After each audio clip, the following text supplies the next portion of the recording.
What's going on, guys? Welcome back to the channel and welcome to another episode. Today we're going to be doing a walkthrough of my wife's new Trek Marlin 6. Alright guys, so we have a 2021 Trek Marlin 6 Women's Edition here. And the only thing I can tell that makes this the Women's Edition is basically the color scheme and the saddle that's on there, which we'll talk about in a little bit.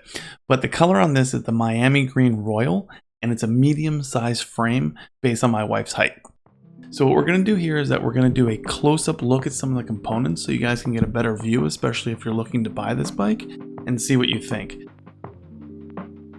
So we're going to start off with the grips for the brakes here. The brakes are made by Tektro. They're the Tektro HD M275 hydraulic discs. And I'll show you the rest of those in a minute, but moving over, you're going to see the grips.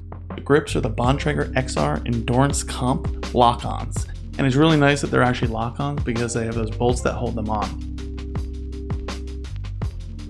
Moving across, we can see the handlebar, which is a Bontrager alloy with a 5mm rise and a width of 720mm. The stem is a Bontrager alloy with the blender system at 60mm.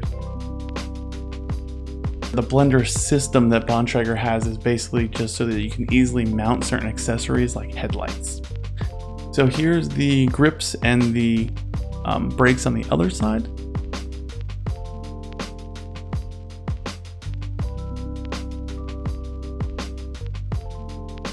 And now we're going to move down and show the actual system. So here's the actual Tektro HD M275 hydraulic disc system that you can see. In the front, it's a little bit blurry. We're going to move to the back and show you those also.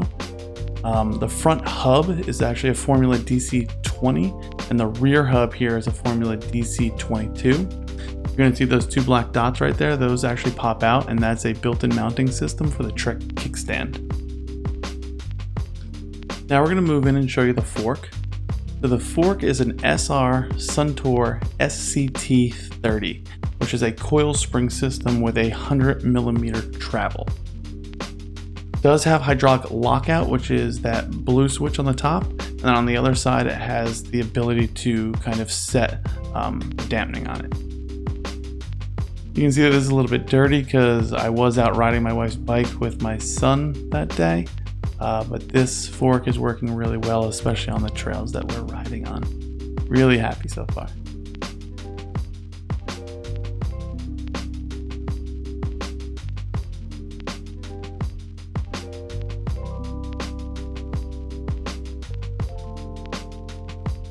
So moving over, the rims on these are Bontrager Connection, which are 20mm width with Schrader valves.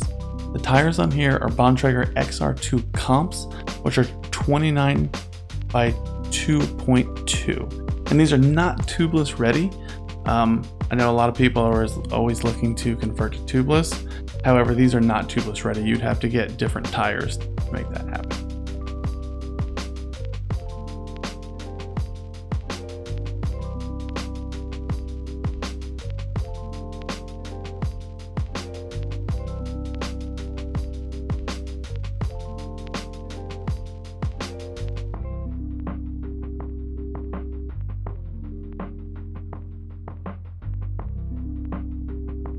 So the frame on here is really nice. It has an internal cable routing system, so you'll see how those cables actually go into the frame and they run through the frame to get to the back of the bike. The frame is made of an alpha silver aluminum, and this medium frame runs at 31.67 pounds. Moving down, the crank on this is a Shimano M315. It's 170mm length. You can see the Fuker pedals that I had put on in a different video, which I'll link you to also. And the bottom bracket on this is a VP BC73. Talking about those Fuker pedals, I think that they were a huge upgrade and they work out really well on here. I think the color scheme is really nice too, but that's just personal preference. So this is a 2x8 drivetrain.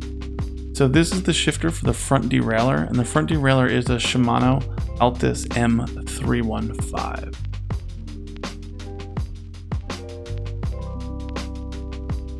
You get a little bit of a view from the other side of the crankset and the front derailleur.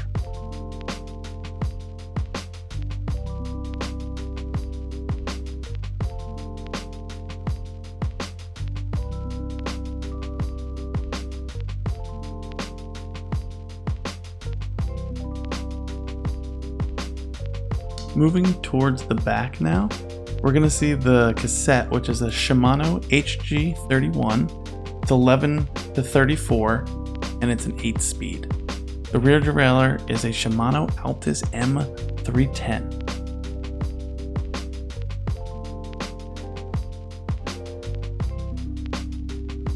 The chain on here is a KMC Z8.3 for the 8-speed, and you can see here also that there is a frame protector, that black piece that runs across the frame, and that's so when the chain comes down, going over bumps and everything, and you can see that it already was hitting on there, it doesn't ruin the frame, it just sits on that piece. I think that's a really nice add-on that they give you. And then here is the Shimano Altus M315 shifter for that 8-speed in the rear.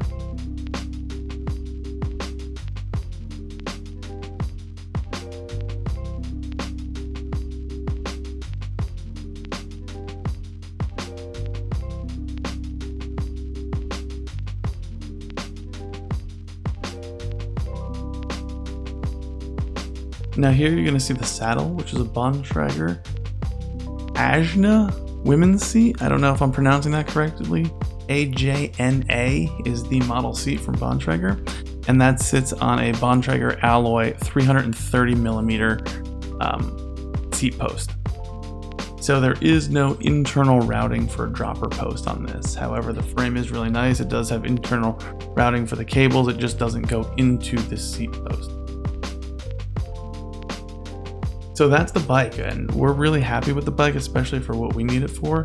We're not going to be doing any real serious mountain biking, but we are going to be riding trails, riding through fields and grass, up and down pretty big off-road hills, but nothing like true mountain biking. I think that this bike is perfect for that, especially trying to keep up with my son on his Trek Pre-Caliber. So hopefully you guys like this. Hopefully you guys liked the video. Do me a favor and hit that like button, and make sure you subscribe, because I'm going to be picking up a 2021 Trek Marlin 7 pretty soon. I'm going to do another walkthrough on there, and I'm also going to be doing some other videos of riding that bike around to see what it can really do. So thanks for watching, and I will talk to you guys soon.